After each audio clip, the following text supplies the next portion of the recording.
Hello dear students, मेरा नाम है इंद्रजीत सिंह और हम मिल रहे हैं हमारे अपने चैनल साउथ सिटी पीसीएमबी पर। साउथ सिटी पीसीएमबी पर हम कर रहे हैं फिजिक्स, केमिस्ट्री, मैथ्स और बायोलॉजी के ईयर लॉन्ग लेक्चर सीरीज, यानी पूरे साल का कोर्स यहां हम कर रहे हैं बच्चों आपके साथ आपके बोर्ड एग्जामिनेशंस के लिए। 10th आईसीएसई और 12th आईएससी सीबीएसई वाले भी फॉलो करें तो उनको भी 100% फायदा होगा, लेकिन 10th स्पेशली आईसीएसई बोर्ड्स के लिए हम ये काम कर रहे हैं क्योंकि 10th आईसीएसई का कोर्स और बहुत स्ट्रक्चर्ड कोई एक कंटेंट अवेलेबल नहीं मिलता है, और ऐसा तो बिल्कुल नहीं मिलता है जो बोर्ड एग्जामिनेशन से बहुत बेनिफिशियल। हम ऐसा कोर्स डिजाइन कर रहे हैं जिसमें सेशंस और प्रॉब्लम सेशंस इस तरह की हैं कि जब आप उन्हें लगाएंगे, आप देखेंगे, हमें फॉलो करेंगे तो पाएंगे जो हम यहाँ पढ़ा रहे हैं, जैसा यहाँ पढ़ा रहे हैं एग्जैक्ट वैसा बोर्ड एग्जामिनेशन में पूछा जाएगा।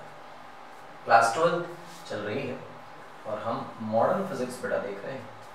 मॉडर्न फिजिक्स में कई लेक्चर्स हो चुके हैं, इनमें आज बारी रिडबर्ग्स फार्मूला की है और छोटा सा एक हिस्सा हम ट्रांजिशन सीरीज का करेंगे। रिडबर्ग फार्मूला जिस तरह से डेराइव होता है, एग्जैक्ट सेम डेरिवेशन हम लास्ट लेक्चर में कर चुके हैं, पर रिडबर्ग फार्मूले को भी वैसे ही डेराइव किया जाता है। तो हम आपके लिए एक 4 नंबर का शानदार सा क्वेश्चन लेकर आए हैं रिडबर्ग फार्मूले की डेरिवेशन, बोर मॉडल से रिलेटेड है।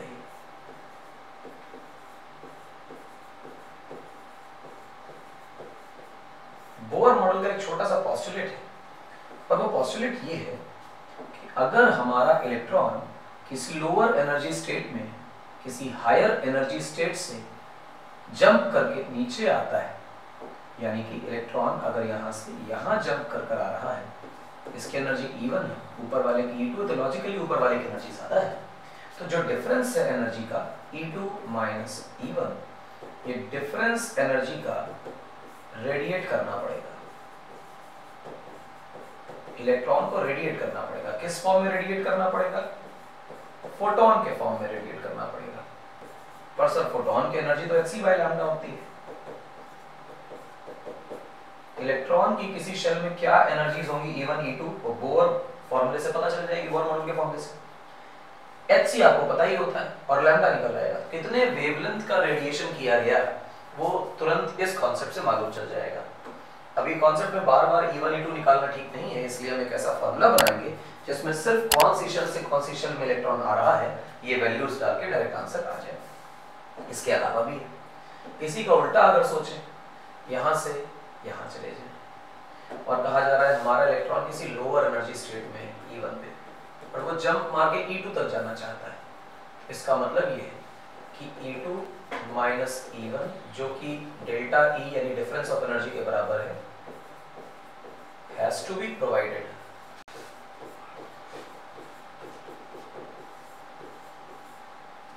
ये प्रोवाइड करना पड़ेगा, किसे प्रोवाइड करना पड़ेगा? हमारे इलेक्ट्रॉन को, तब जाकर के जंप मार के ऊपर जाएगा। कैसे प्रोवाइड करेंगे? चाहो आप ये एनर्जी प्रोवाइड करने के लिए इस पर फोटोन डाल दो सुटेबल फ्रीक्वेंसी का, जिससे इससे सफिशिएंट एनर्जी मिल जाए, ऊपर चला जाए। चाहो तो हीट दे दो, चाहो तो पोटेंशियल डिफरेंस है, तो किसी भी तरह से।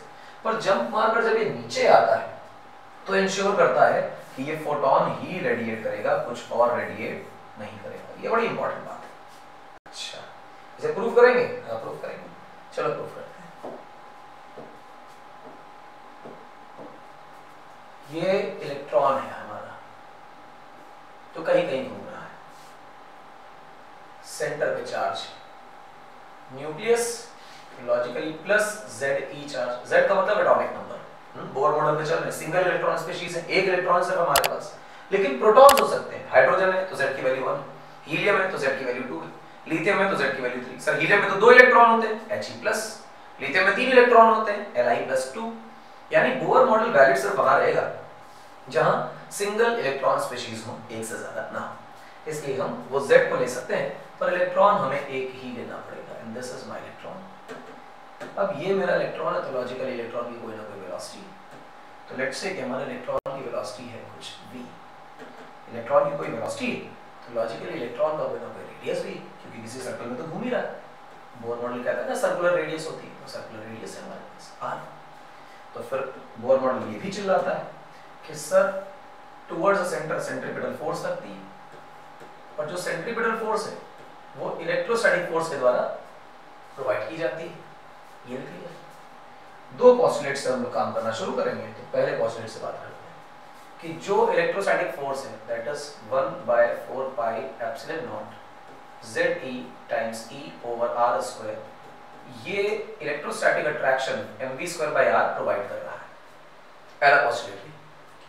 तो हम यहाँ से इसको काट देते हैं, क्लियर, ठीक।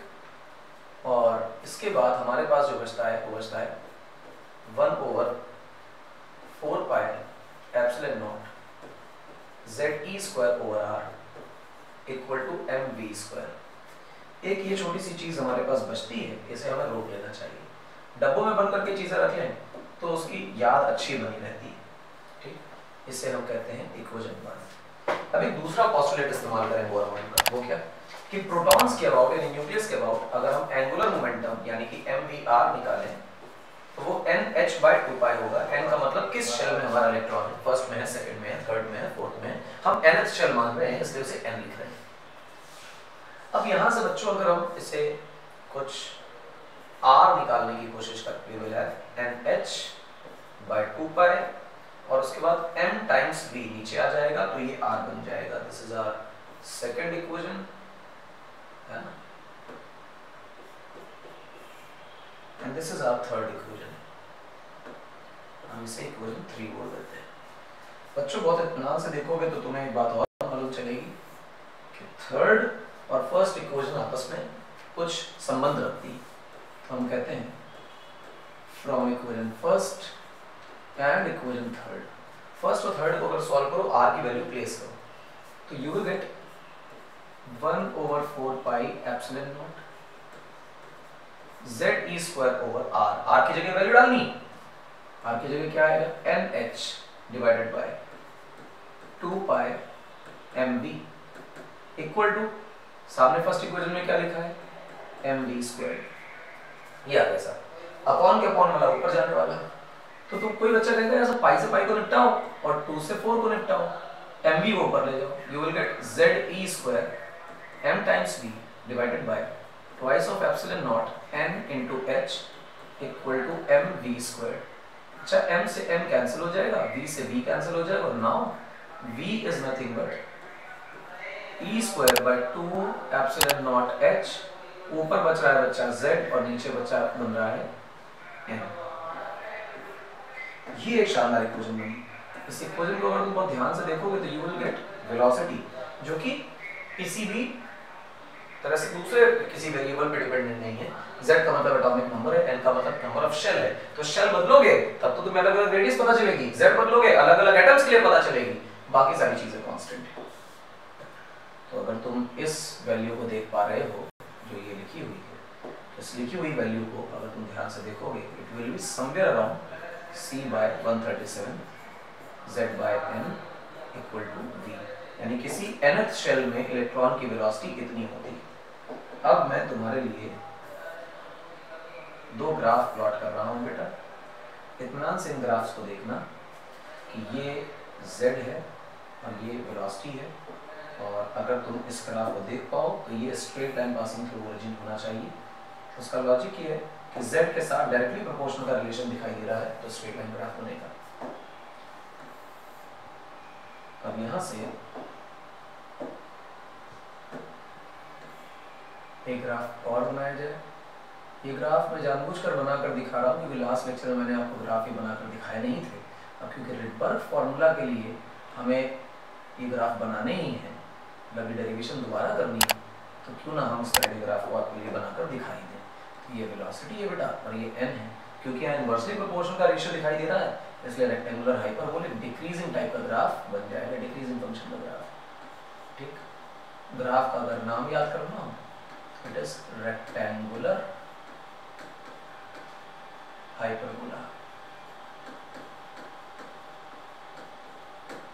ठीक, यहाँ पर n कांस्टेंट है, यहाँ पर z कांस्टेंट है। ये now you get the velocity. दो ग्राफ हो गए हमारे पास। वेलोसिटी की वैल्यू को आप इस इक्वेशन में डालिए, देखिए फ्रॉम सेकेंड आप जानते हैं कि radius is nothing but nh/2 पाई और m और v को बेटा नीचे लेके जा रहे हैं। ठीक, r अकेला कर रहे हैं तो m और v को नीचे ले गए मतलब 1/v। आर का फॉर्मूला क्या बना गौर से देखो, NH/2πm। और वेलोसिटी हमारे पास क्या है, वेलोसिटी हमारे पास है e²/2ε0h, और फिर यहाँ आ रहा है z/m। तो आप देख रहे हैं 2 से 2 कैंसिल हो रहा है, काट दीजिए, कोई परेशानी नहीं। रेडियस का फॉर्मूला क्या बन रहा है, NH/πm e², यहाँ पे z है, और ये ε0h और m ये ऊपर चले जाएंगे क्योंकि थर्ड प्लेस पे, वैसे तो फोर्थ पे। n² h², तो सबसे पहले लिखेंगे h² divided by pi m e², और यहाँ आया हमारे पास n², और यहाँ बेटा आया हमारे लिए z। क्या बात है, रेडियस का फॉर्मूला ड्राइव हो गया। तो आपको ये भी याद रखना, रेडियस का फॉर्मूला बड़ा आसान जवाब है। ये जो चीज़ आपको दिखाई दे रही है, अगर आप इस चीज़ को लिखना चाहें, ये वैल्यू 0.53 एंगस्ट्रॉम निकल के आती है। इसे हम लोग नाम दिया करते हैं बेटा बोर्स रेडियस। क्या नाम देते हैं, बोर्स रेडियस। अच्छा, तो अब क्या होगा, कुछ नहीं होगा, क्या रेडियस का ग्राफ प्लॉट कर लेते हैं। ये r है, अगर n² के साथ ग्राफ प्लॉट होगा तो ये पैराबोला ग्राफ रहेगा, क्योंकि पैराबोला में स्क्वायर वाला टर्म पॉजिटिव नजर आ रहा है, तो अपवर्ड ओपनिंग पैराबोला है, ओरिजिन से स्टार्ट हो रहा है, क्योंकि इसका वर्टेक्स ओरिजिन पे होना चाहिए। मिला दीजिए इस ग्राफ को, ठीक। अगली चीज देखिए क्या है, इसी रेडियस का ग्राफ बेटा आपको प्लॉट करना है z के साथ। तो ये z है और ये r है, मेरे हिसाब से रेक्टेंगुलर हाइपरबोला दोबारा से बन रहा है, 1/r का ग्राफ है, तो आप इसको नाम दीजिए रेक्टेंगुलर हाइपरबोला, ठीक। ये अब रेक्टेंगुलर हाइपरबोला अच्छा लगा, कोई दिक्कत की बात नहीं। रेडियस और वेलोसिटी आ गई। अगर मैं यहाँ पर चर्चा करूँ बच्चे काइनेटिक एनर्जी की, तो what will be the kinetic energy. हम जानते हैं कि काइनेटिक एनर्जी का फॉर्मूला होता है ½ mv²। हाफ तो हाफ रहा, m रहा, v की वैल्यू मेरे पास यहाँ लिखी हुई, हम इस v को इस्तेमाल करेंगे। v का स्क्वायर हो रहा है, यानी e की पावर 4 हो जाएगी, और डिवाइडेड बाय 2 है तो वो 4 बन जाएगा, ε0² बन जाएगा, h का भी स्क्वायर बन जाएगा, और यहाँ z का स्क्वायर बनेगा और n का भी स्क्वायर बनेगा। आप किसी भी डेरिवेशन में बोर मॉडल में आए तो आपको चाहिए कि z और n को अलग करके सॉल्व करें, क्योंकि वही वैल्यूज हमें डालनी है, बाकी सब स्टैटिक कांस्टेंट है, कभी चेंज नहीं होते। तो हमारे लिए फॉर्मूला क्या बन गया बेटा, me⁴ divided by 8 ε0² h² z² bye n², और सामने क्या लिखा हुआ है, काइनेटिक एनर्जी।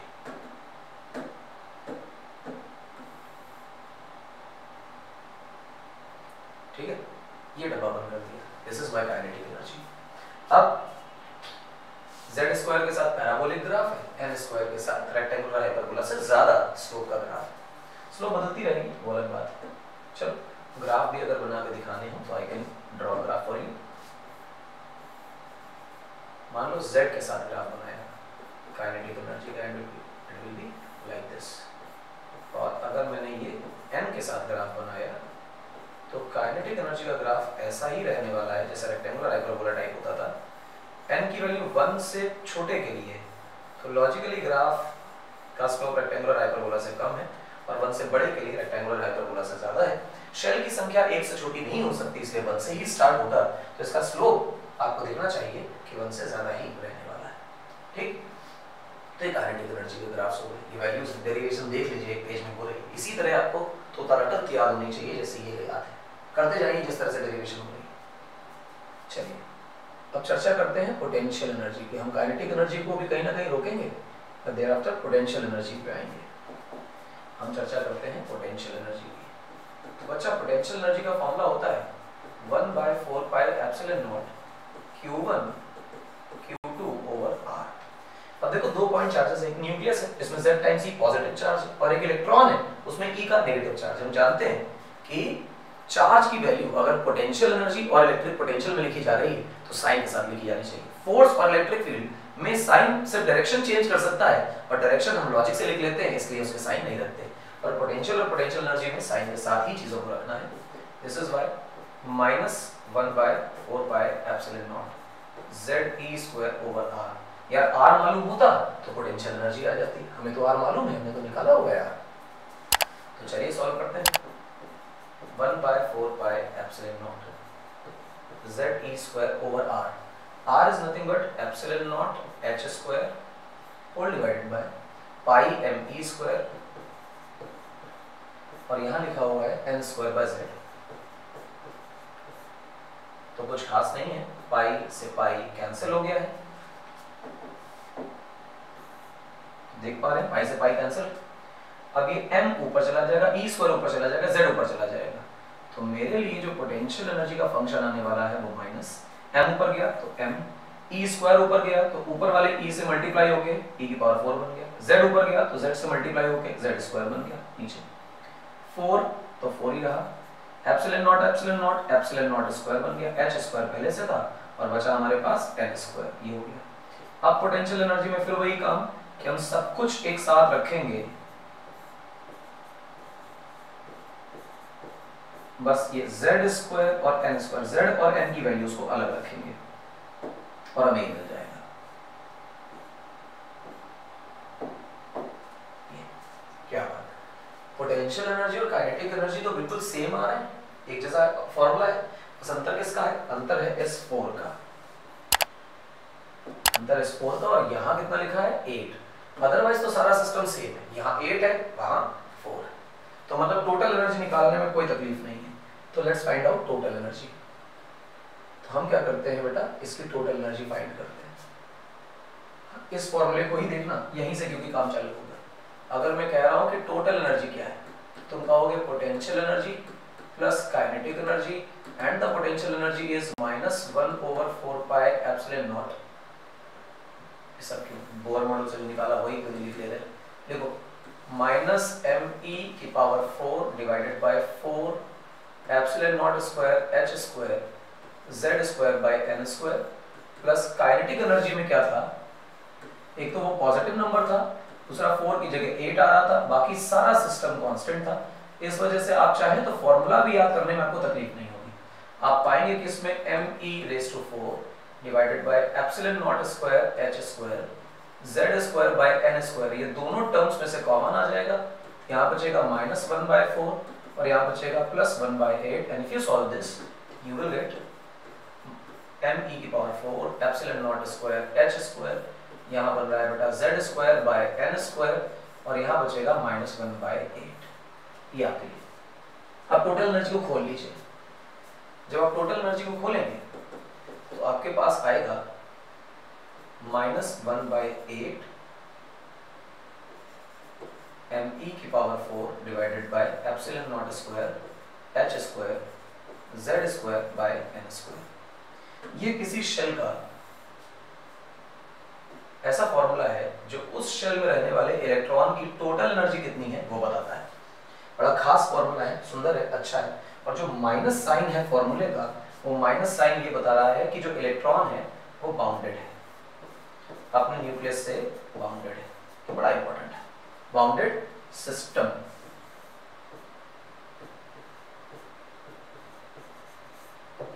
बाउंडेड सिस्टम बड़ा आसान। अब क्या हो रहा है, हम लोगों ने ये सोचने की कोशिश करी थी शायद कि हमारा जो इलेक्ट्रॉन है वो ये न्यूक्लियस मान लीजिए, किसी शेल में कोई दूसरी शेल, कोई तीसरी शेल, कोई चौथी शेल, ऐसे शेल्स हैं इलेक्ट्रॉन्स के। ऐसा नहीं है कि शेल कोई रास्ता है बना हुआ है, बस ये कि कुछ कुछ लोकेशंस है जहां इलेक्ट्रॉन स्टेबल रह सकता है, स्टेशनरी ऑर्बिट में रह सकता है। पहली शेल पे तो दूसरा कुछ दिखाई नहीं दे रहा है, एटम इतना ही बड़ा है, दूसरे में चला गया एटम और बड़ा हो गया, तीसरे में चला गया एटम और बड़ा हो गया, इस तरह का सीन। मान लीजिए कि हमारा जो इलेक्ट्रॉन है वो इस जगह से इस जगह पे जंप मार के आ रहा है, ठीक, तो हम कह रहे हैं कि ट्रांजिशन कर रहा है। ये n = 1 है, ये n = 2 है, ये n = 3 है, ये n = 4 है, ये ट्रांजिशन कर रहा है। इसी तरह एक इलेक्ट्रॉन यहां से जंप मार के यहां आ जाए तो भी हम कहेंगे इलेक्ट्रॉन ट्रांजिशन कर रहा है, फ्रॉम n = 4 to n = 3। इसी तरह इलेक्ट्रॉन ट्रांजिशन करके सेकंड में डायरेक्ट आ जाए तो हम कहेंगे from n = 4 to n = 3, transition हो रहा है, ये ट्रांजिशंस कहलाते हैं। ट्रांजिशंस ऑफ इलेक्ट्रॉन क्या कहलाते हैं? Transitions of electron.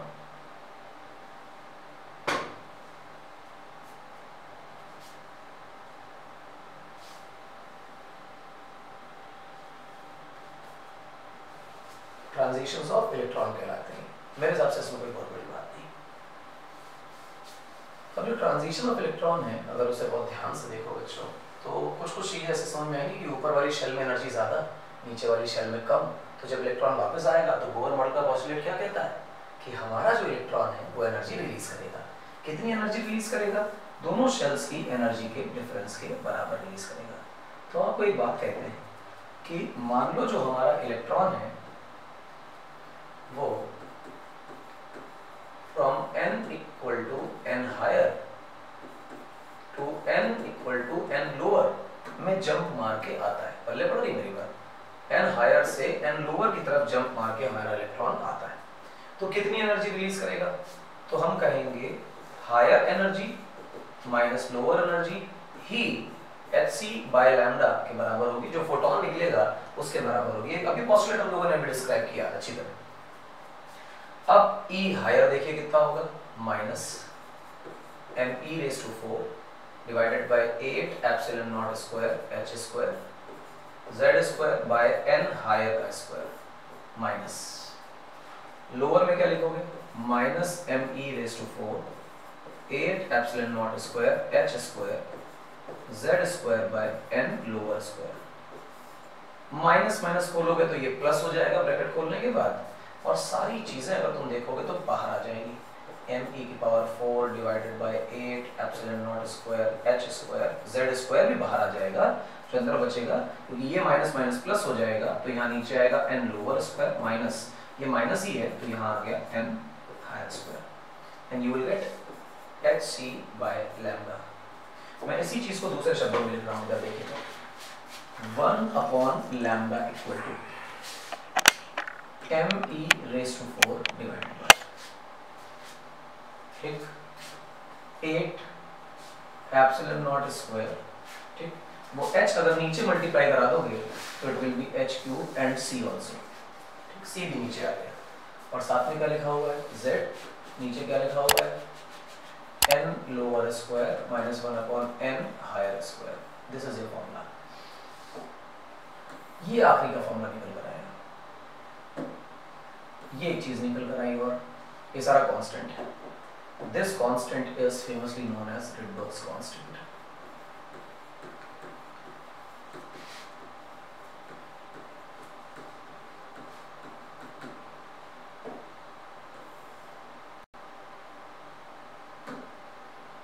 ये क्या कहलाता है बेटा? रिडबर्ग्स कांस्टेंट, कैपिटल R से लिखते हैं। तो हमारे लिए 1 बाय लैम्डा की जो वैल्यू है वो बन गई रिडबर्ग कांस्टेंट z स्क्वायर्ड था, sorry squared 1 by n lower square minus 1 by n higher square. ये है 1 बाय लैम्डा की वैल्यू और इससे आप डायरेक्टली निकाल सकते हैं कि क्या होगा वो वेवलेंथ जो वेवलेंथ रेडिएट किया गया। आप अगर इस पर्टिकुलर चीज को देखें 1 बाय लैम्डा की जो टोटल वैल्यू है, लैम्डा नहीं 1 बाय लैम्डा, इसको कहा जाता है बेटा वेव नंबर। क्या कहा जाता है? Wave number. ये वेव नंबर का मतलब है रेसिप्रोकल ऑफ वेवलेंथ। वेवलेंथ का उल्टा लिख दो, वेव नंबर बन जाता है r z स्क्वायर वगैरह वगैरह जो भी है। कोई बच्चा इस बात पे बहस कर सकता है कि सर r की वैल्यू नहीं बताई गई है। 1.09677 into 10 to power 7 ये इसकी वैल्यू होती है और पर मीटर ऐसा इसका आंसर आता है। ये बेसिक इसकी वैल्यू याद कर लीजिए और ये रिडबर्ग्स फॉर्मूला है। इतनी सारी डेरिवेशन के बाद आता है तो आपका जो मोटिव है वो एनर्जी को कैलकुलेट करना है। तो once you have calculated the energy, तो एनर्जी से ट्रांजिशन का जो फॉर्मूला है उसे अप्लाई करके आप रिडबर्ग्स फॉर्मूला निकाल सकते हैं। यहाँ से क्या कहेगा, सवाल कैसे आएगा, कहेगा बोहर मॉडल में हाइड्रोजन एटम में कोई एक इलेक्ट्रॉन 5th शेल से 3rd शेल में ट्रांजिशन करता है तो कितने वेवलेंथ को रेडिएट करेगा। तो आप हाइड्रोजन एटम के लिए z की वैल्यू को 1 डालें। 5th शेल से 3rd शेल, 5 बड़ा है 3 छोटा है तो हायर में 5 लोअर में 3, वैल्यू डालिए वेवलेंथ निकालिए, खेल खत्म। सारे फॉर्मूला से करेक्ट होंगे और ये रिडबर्ग फॉर्मूला ऐसा है कि जब आप अपनी किताब के और बोर्ड एग्जामिनेशंस के सवाल को रिडबर्ग फॉर्मूला से लगाएंगे तो जो आंसर यहाँ से आएगा वही मैच करेगा और उसी पर आपको मार्क्स मिलेंगे। इसमें अगर डेसिमल में एरर आप करते हैं दूसरे किसी फॉर्मूला या किसी जुगाड़ से तो ये मानकर चलिएगा कि नंबर कटेंगे क्योंकि आंसर एग्जैक्ट मैच नहीं करते, यहाँ से मैच करते हैं। तो रिडबर्ग फॉर्मूला का इस्तेमाल करेंगे ऐसे अप्रॉक्सीमेशन से जिनमें आंसर बहुत ज्यादा करेक्ट आते हैं, मैच करते हैं। तो ये बेसिक रिडबर्ग फॉर्मूला का है। इसके बाद वाले सेशन में हम रिडबर्ग फॉर्मूले से न्यूमेरिकल्स भी करेंगे। इसके बाद जो चीज थी वो क्या थी? वो थी बेटा ट्रांजिशन सीरीज। क्या थी?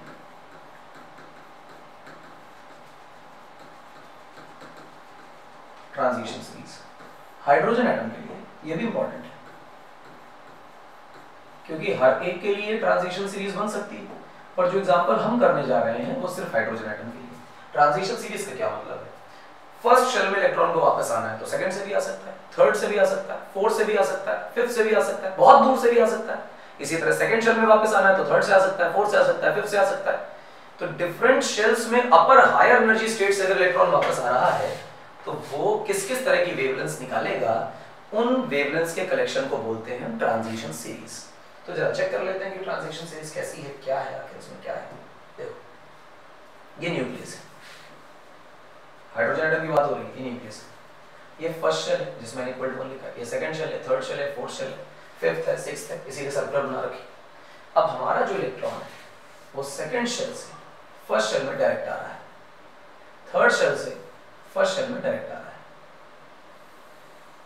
फोर्थ से फर्स्ट में डायरेक्ट आ रहा है, फिफ्थ से फर्स्ट में डायरेक्ट आ रहा है, सिक्स्थ से फर्स्ट में डायरेक्ट आ रहा है। भैया इंफिनिटी से भी आ सकता है, हाँ ठीक है ना। सेकंड से फर्स्ट, थर्ड से सेकंड में आ रहा है, फोर्थ से सेकंड में आ रहा है, फिफ्थ से सेकंड में आ रहा है, सिक्स्थ से सेकंड में आ रहा है, इंफिनिटी से भी आ सकता है, और भी हो सकते हैं। थर्ड में आ रहा है, फोर्थ से, थर्ड में आ रहा है, फिफ्थ से, थर्ड में आ रहा है, सिक्स्थ से, and so on so on so on, बहुत सारे हो सकते हैं। ये जो कलेक्शंस आए वेवलेंथ के, इन्हें बोला गया लाइमन सीरीज। इसी तरह ये कलेक्शंस को बोला गया बामर सीरीज, इसी तरह इस कलेक्शन को बोला गया Paschen series, and so on so on. इनमें कॉमन क्या है? अगर किसी भी एनर्जी स्टेट से इलेक्ट्रॉन वापस आ रहा है लेकिन आ पहले वाले में रहा, कहीं से भी आए लेकिन आए पहले वाले में, तो वो लाइमन सीरीज। कहीं से भी आए पर आए दूसरे वाले में तो वो बामर सीरीज है ना। तो मैं इसको अलग से बना के दिखाता हूँ। इस सर्कुलर वाला जो है ये रियल डायग्राम होता है, लेकिन इसको 1D में बनाकर देखना थोड़ा ज्यादा सुटेबल रहता है। तो मैं आपको 1D में ही इसको दिखाता हूँ किस तरह बनता है।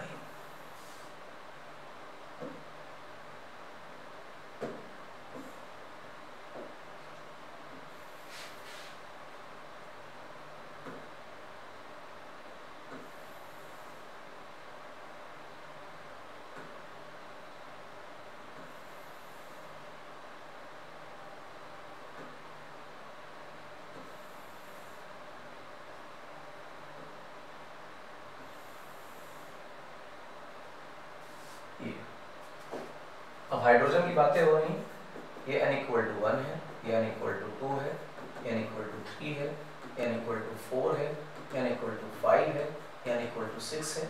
मुझे ज्यादा बताने की इच्छा नहीं है, लेकिन फिर भी इतनी बातें हम करेंगे कि आपको अच्छा लगे।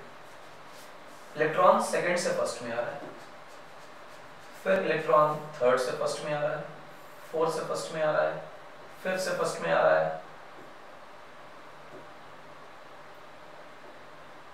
thereafter हमारा इलेक्ट्रॉन 6 से फर्स्ट में आ रहा है, और ऐसा भी है कि इलेक्ट्रॉन इंफिनिटी से फर्स्ट में आ रहा है। पता होना चाहिए कहां तक जा सकता है। इंफिनिटी का मतलब अनबाउंडेड, बाहर था, इलेक्ट्रॉन डाल दिया एटम के अंदर और फाइनाइज करा दिया। हाँ, ये n=1 में वापसी हो रही है। जब n=1 में वापसी होगी तो दुनिया वाले इस तरह के निकलने वाले जितने भी रेडिएशंस हैं कहेंगे कि ये लोग लाइमन सीरीज के लोग हैं। किसके लोग हैं भैया? ये लाइमन सीरीज के लोग हैं। इसी तरह इलेक्ट्रॉन जंप मार के हायर एनर्जी स्टेट से डायरेक्ट आ रहा है सेकंड स्टेट में, हायर से आ रहा है और सेकंड में आ रहा है, हायर से आ रहा है और सेकंड में आ रहा है। भैया वो ऊपर वाला इंफिनिटी पे बार बार नहीं लिखेंगे, ठीक। ये जो चीज बनकर आई, इससे निकलने वाला जो भी रेडिएशन है, ये सारा का सारा रेडिएशन कहलाता है बामर सीरीज। अच्छा, इसी प्रकार से आप थर्ड शेल में वापसी करा लीजिए, और थर्ड शेल में वापसी करा लीजिए, और थर्ड शेल में वापसी करा लीजिए, आप थर्ड शेल में वापसी करा लीजिए। तो आप इसे कहेंगे लाइमन बामर पास्टन सीरीज। ये सब उन महान लोगों के काम के नाम हैं जिन्होंने इन पर कुछ काम किया है, बोर मॉडल के कुछ पोस्टुलेट्स बनाने में काम किया है। इसके बाद अगर आप फोर्थ में वापस लाते हैं तो फोर्थ में वापस ले आइए, ठीक, लाइमन बामर पास्चर, और फिर उसके बाद ब्रैकेट सीरीज, इन रेडिएशंस को कहते हैं। इसके बाद इसमें आना चाहिए। मैं एक ही दिखा रहा हूं, उससे ज्यादा नहीं दिखा रहा हूं ना, ऐसा नहीं कि नहीं है, और भी 7, 8, 9, 10, 15 और भी, लेकिन फ्रंट सीरीज, ठीक, लाइमन बामर पास्चर ब्रैकेट फ्रंट। इसके ऊपर भी अगर आप चाहते हैं तो इसके ऊपर भी नाम होते हैं, आप इसको हम्फ्री सीरीज बोल सकते हैं।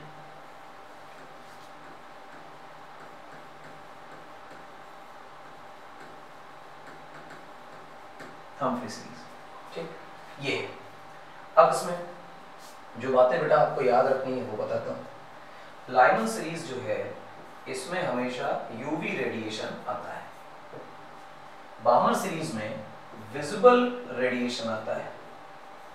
विजिबल रेडिएशन का मतलब विजिबल लाइट दिखाई देती है। इसी में बोयर मॉडल के शुरुआत के जब 4 वेवलेंथ्स है, ये वही वेवलेंथ्स हैं जो हाइड्रोजन एमिशन स्पेक्ट्रम कहलाते थे और कोई एक्सप्लेन नहीं कर पाता था। जब इन 4 वेवलेंथ को बेटा सॉल्व करोगे ना, n = 3 से 2, n = 4 से 2, n = 5 से 2, n = 6 से 2, ये 4 वेवलेंथ्स में वो 4 वेवलेंथ्स निकल कर आएंगी जो बोयर मॉडल के पोस्टुलेट से प्रूव हो रही हैं और एग्जैक्ट एक्सपेरिमेंट से मैच कर रही हैं जो हाइड्रोजन का एमिशन स्पेक्ट्रम था। ये सारे जो रेडिएशंस हैं, पास्टन, ब्रैकेट, पीफोन, हम्फ्री हमारे काम का नहीं है, ये सब इंफ्रारेड या फिर फार इंफ्रारेड रेडिएशंस होते हैं।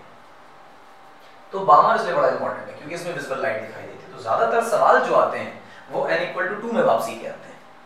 अब आप देखें कि अगर मैं ये आपको दिखा रहा हूं कि यहां पर एनर्जी का गैप कम है क्योंकि 2 और 3 का ही गैप है, और यहां एनर्जी का गैप ज्यादा है क्योंकि 3 और 2, 4 और 2 का गैप है, 5 और 2 का गैप है, 6 और 2 का गैप है, 7 और 2 का गैप है। इस तरह से गैप बढ़ता जाएगा, एनर्जी बढ़ती जाएगी।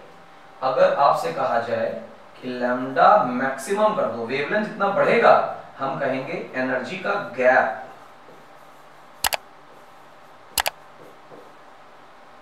मिनिमम करना पड़ेगा। लैम्डा से इनवर्सली प्रोपोर्शनल होती है ना एनर्जी, तो अगर लैम्डा को किया तुमने मैक्सिमाइज, तुम चाहते हो कि ऐसा ट्रांजिशन हो जाए कि तुम्हें मैक्सिमम लैम्डा मिले, तो इसका मतलब मिनिमम एनर्जी गैप होना चाहिए। मिनिमम एनर्जी गैप होने का मतलब है जस्ट नेक्स्ट शेल से इलेक्ट्रॉन वापस आए। इसी तरह अगर आप लैम्डा मिनिमम बताना चाहते हो तो आपको एनर्जी गैप मैक्सिमम करना पड़ेगा, और इसका मतलब होगा कि इन्फिनिटी से इलेक्ट्रॉन वापस आए। मतलब समझो क्या कि अगर वो कह दे कि लाइमन सीरीज में मैक्सिमम वेवलेंथ कितनी और मिनिमम वेवलेंथ कितनी, तो मैक्सिमम वेवलेंथ के लिए सेकंड से फर्स्ट में लेके आओगे और मिनिमम वेवलेंथ के लिए इंफिनिटी से फर्स्ट में लाओगे। यही चीज वो कहते हैं बामर के लिए। तो बामर में वापसी कितने में आता है? सेकंड में। तो अगर मैक्सिमम वेवलेंथ बोल रहा है तो मैक्सिमम वेवलेंथ के लिए जस्ट बाहर वाले से, जस्ट आगे वाले से लेके आओ, और मिनिमम वेवलेंथ बोल रहा है इसका मतलब इंफिनिटी से लेके आओ। यही चीज पास्टल में जस्ट अगर वो कहते हैं मैक्सिमम वेवलेंथ यानी जस्ट बगल वाले से वापस लेके आओ, कहे मिनिमम वेवलेंथ तो इंफिनिटी से लेकर आओ। ये एक छोटा सा कॉन्सेप्ट है जो एनर्जी से ही रिलेटेड है, और आप इसे ट्रिक की तरह याद कर लें। मैं इसको सॉल्व करके आपको नहीं दिखा रहा हूं, लेकिन ट्रिक की तरह याद करो। तो ये बड़ा काम का है। जो सवाल बोल रहा हूं वो मैं प्रॉब्लम सेशंस में अलग से लूंगा और आपको करके बताऊंगा, बट याद रखना अगर वो मैक्सिमम वेवलेंथ बोल रहा है, एनर्जी मिनिमम है, तो जस्ट ऊपर वाले से देखो। अगर वो कह रहा है मिनिमम वेवलेंथ यानी मैक्सिमम एनर्जी है तो इन्फिनिटी से देखो, बस खेल खत्म। सारे सवाल इन ट्रांजिशन सीरीज के ऐसे ही होते हैं जैसे मैंने बोले, खेल खत्म, पैसा अर्जन। रिडबर्ग फॉर्मूला इस्तेमाल करोगे सारे सवाल लगेंगे। तो ये रिडबर्ग फॉर्मूला और ट्रांजिशन सीरीज है बेटा, इनके प्रॉब्लम सेशंस को हम अगले लेक्चर में लेके आएंगे। आज के दिन लेक्चर का काम खत्म करते हैं। मैंने काफी एग्जॉस्टिव पढ़ाया है आज, तो इस डेरिवेशन को याद करिए, फॉर्मूले को याद करिए, कैसे अप्लाई करना है उसे समझिए लेक्चर में, और ट्रांजिशन सीरीज देखिए। फिलहाल साउथ सिटी पीसीएमबी को अगर आपने सब्सक्राइब नहीं किया है तो प्लीज इसे सब्सक्राइब करिए। It is a very very good channel, बहुत आपको बूस्ट करेगा आपके एग्जामिनेशंस की प्रिपरेशन को, बोर्ड की तैयारी करने, क्लास 12 और 10। मिलेंगे अगले लेक्चर में जब करेंगे प्रॉब्लम्स रिडबर्ग फॉर्मूला की।